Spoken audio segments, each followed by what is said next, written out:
saya akan menjelaskan mekanisme sistem pernapasan. Ini ada contoh gambar sistem pernapasan. Udara pertama kali masuk saluran pernapasan melalui lubang hidung. Dengan mekanisme inspirasi dari rongga hidung, udara akan disaring oleh rambut-rambut halus dari partikel-partikel debu udara yang masuk. Nah, setelah itu, udara akan dihangatkan dan dilembabkan sesuai dengan suhu tubuh. Dari rongga hidung selanjutnya ke paring, yaitu persilangan jalur udara dan makanan bertemu. Pada paring ini, tempat dilaluinya udara pernapasan dan makanan yang berasal dari mulut. Setelah melalui paring, udara akan memasuki laring, yang dimana laring ada di belakang lidah, dan di laring ini terdapat epiglotis. Epiglotis berfungsi untuk mengaturnya masuk udara dan makanan ke salurannya masing-masing. Ketika makanan ditelan, laring akan bergerak ke atas dan mendorong epiglotis sehingga menutupi glotis.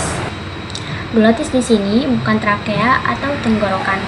Hal ini memungkinkan makanan menurunnya esofagus menuju ke lambung. Ketika makanan menuju lambung, glotis akan terbuka, sehingga memungkinkan udara masuk ke laring yang merupakan bagian atas saluran pernapasan. Di laring juga terdapat kotak pita suara.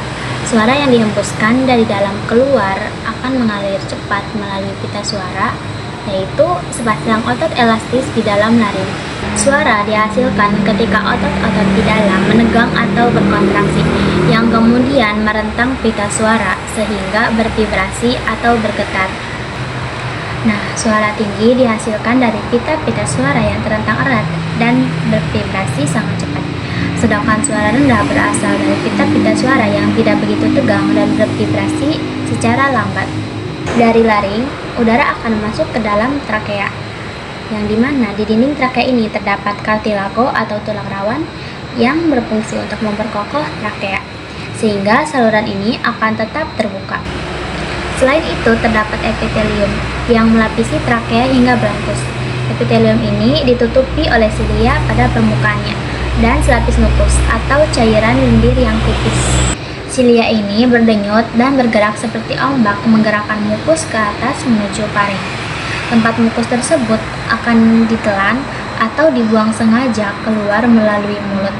Proses ini dinamakan eskalator mukus, yaitu proses yang memainkan peran penting dalam membersihkan sistem pernapasan. Dari trakea selanjutnya terdapat dua cabang yang disebut bronkus. Bronkus ini masing-masing mengarah ke salah satu dari paru-paru. Di dalam paru-paru terdapat saluran kecil yang disebut bronchiolus. Udara kemudian memasuki alveoli. Kumpulan alveoli disebut alveolus. Alveolus merupakan kantong udara di ujung bronchiolus. Oksigen dari udara yang memasuki alveoli akan terlarut di dalam selaput lembab yang melapisi permukaan dalam alveoli, dan kemudian akan berdifusi dengan cepat melintasi epitelium ke dalam kapiler darah yang mengelilingi setiap alveoli. Sedangkan dalam arah berlawanan, karbon dioksida berdifusi dari kapiler darah melintasi epitelium alveoli dan menuju rongga udara untuk dikeluarkan keluar tubuh melalui mekanisme ekspirasi. Baik, itulah penjelasan mekanisme sistem pernapasan dari saya. Kurang dan lebihnya mohon maaf. Wassalamualaikum warahmatullahi wabarakatuh.